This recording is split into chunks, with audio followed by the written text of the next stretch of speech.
వందనాలు మిత్రులారా, నా పేరు క్రిష్.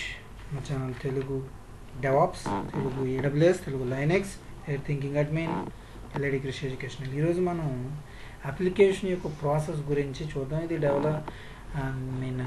డెవాప్స్ ఇంజనీర్స్కి, రిలీజ్ ఇంజనీర్స్కి, బిల్డ్ అండ్ రిలీజ్ వారికి కూడా ఇది ఉపయోగపడుతుంది. ఇది నాకు తెలిసిన నాలెడ్జ్ ప్రకారం, నేను గ్రహించిన దాని ప్రకారం పెడుతున్నాను. దీంట్లో ఏమైనా మిస్టేక్స్ ఉంటే పట్టించుకోవద్దు. ఏమన్నా మిస్టేక్స్ ఉంటే దయచేసి కామెంట్ రూపంలో తెలియండి. ఇక్కడ మొదట డెవలపర్స్ చాలా మంది ఉంటారు కదా. ఈ డెవలపర్స్ అందరూ కలిసి వాళ్ళ యొక్క కోడ్ని బిల్డ్ చేస్తారనమాట. అదే సోర్స్ కోడ్. సోర్స్ కోడ్ని అంటే మూలం, అంటే సోర్స్ కోడ్ అంటే ప్రతి సాఫ్ట్వేర్కి సోర్స్ కోడ్ అనేది వెరీ వెరీ ఇంపార్టెంట్. ఏదైనా రిలీజ్ ఏదైనా మనం డౌన్లోడ్ చేసుకున్నప్పుడు సోర్స్ కోడ్ అనేది దాంట్లో ఉండదు. ఎందుకంటే సోర్స్ కోడ్ ద్వారా మనం న్యూ సాఫ్ట్వేర్ని బిల్డ్ చేయొచ్చు, క్రియేట్ చేయొచ్చు అనమాట. సో వీళ్ళు రాసిన కోడ్ని వర్షన్ కంట్రోల్ సిస్టమ్ అయినటువంటి గిట్లో పెడతారనమాట. ఇలా గిట్టే కాదు, ఎస్పిఎన్ కూడా ఉంది, సబ్వర్షన్. అంటే ఇవన్నీ టూల్స్, గిట్ సబ్వర్షన్ అనే టూల్స్ వీటిలో పెడతారు, కమిట్ చేస్తారు. కమిట్ అంటారు వీటిని.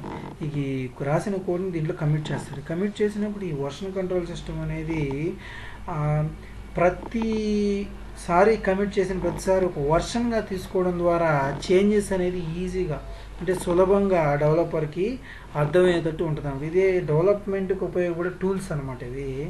ఈ విధంగా సేవ్ చేయడం ద్వారా ఇప్పుడు సమ్ డేస్ అయిపోయిన తర్వాత మనం ఆ వర్షన్ చూసుకొని మనం చెక్ చేసుకోవచ్చు. డెవలపర్స్ చెక్ చేసుకోవచ్చు అనమాట. ఆ వర్షన్ కంట్రోల్ సిస్టమ్ దానికి ఉపయోగపడుతుంది. ఈ వర్షన్ కంట్రోల్ సిస్టమ్ అయిపోయిన తర్వాత దాన్ని ఆ మొత్తం కోడ్ని బిల్డ్ చేస్తారనమాట. బిల్డ్ అంటే ఇక్కడ నథింగ్ బట్ దీనికి టూల్స్ ఉంటాయి, బిల్డ్ టూల్స్. అవి యాంటు మెవను ఉంటాయన్నమాట. ఈ యాంటు మెవను టూల్స్ని డెవలపర్స్ అయినా ఉపయోగించవచ్చు, బిల్డ్ అండ్ రిలీజ్ వారైనా ఉపయోగించవచ్చు అనమాట. ఈ టూల్స్ ద్వారా బిల్డ్ అనేది జరుగుతుంది. బిల్డ్ అంటే అసలు ఏంటంటే వేర్జార్ ఫైల్స్, వేరు జారు ఏఆర్.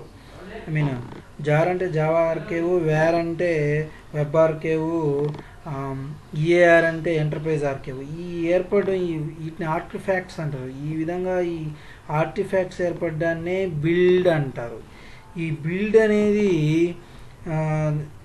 ఈ టూల్స్ ద్వారా, యాంట్ ద్వారా కానీ మెవెన్ ద్వారా కానీ జరుగుతుంది అనమాట. యాంట్ ద్వారా జరిగితే build.xml ద్వారా జరుగుతుంది. మెవెన్ ద్వారా జరిగితే POM అంటే pom.xml ద్వారా జరుగుతుంది. ఈ XML అంటే ఎందుకు ఉపయోగిస్తామంటే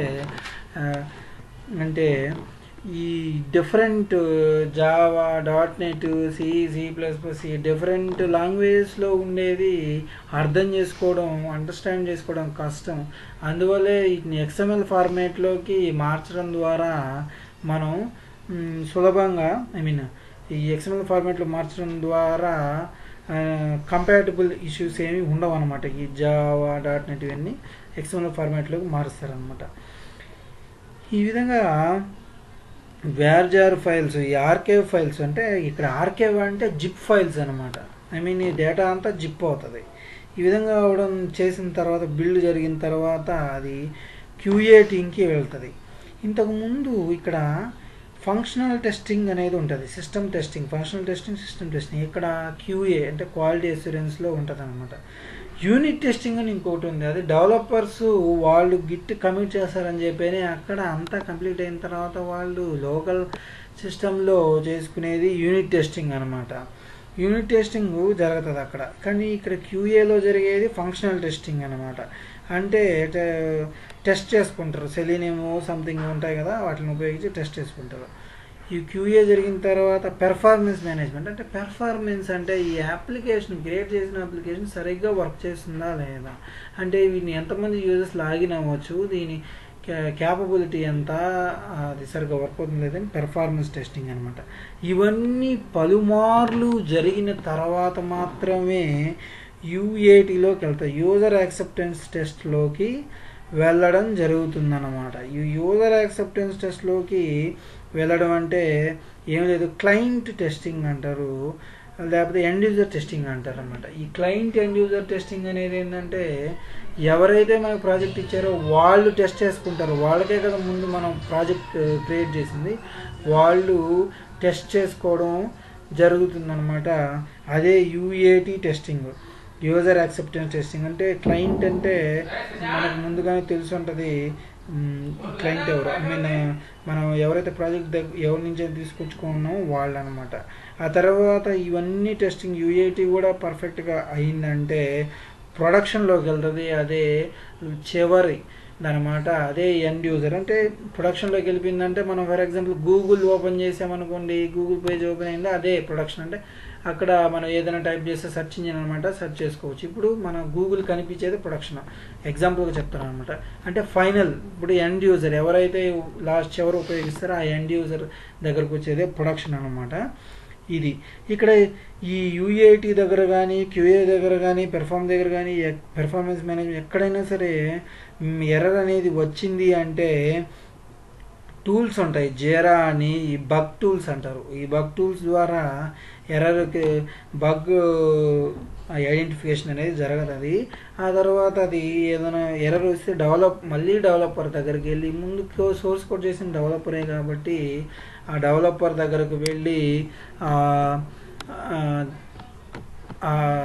ఎర్రర్ అనేది రెక్టిఫై అవ్వడం జరుగుతుందన్నమాట. ఇలా బ్రిడ్జ్ ఉంటుంది ఈ డెవలప్మెంట్ అండ్ ఆపరేషన్. మనం చేసే ఈ ఆపరేషన్కి డెవలపర్కి బ్రిడ్జ్ ఉంటుంది. ఇదే డెవలప్మెంట్ అండ్ ఆపరేషన్ అనమాట.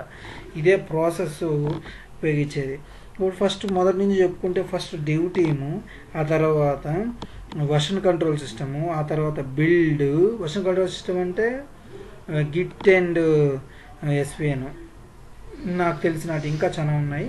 Git and SVN. బిల్డ్ గురించి మెవెన్ అండ్ యాంట్ బిల్డ్ టూల్స్. ఆ తర్వాత క్యూఏ అంటే ఫంక్షనల్ టెస్టింగ్, ఆ తర్వాత పెర్ఫార్మెన్స్, ఆ తర్వాత యూఏటి, ఆ తర్వాత ప్రొడక్షన్ అన్నమాట. ఇది టోటల్గా డెవలప్మెంట్ అండ్ ఆపరేషన్లో జరిగేది.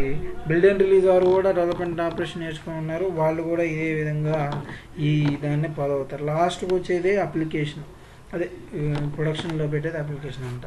దయచేసి ఏమన్నా మిస్టేక్స్ ఉంటే కామెంట్ చేయండి. బ్యాడ్ కామెంట్స్ మాత్రం పెట్టినప్పుడు థ్యాంక్ యూ వెరీ మచ్.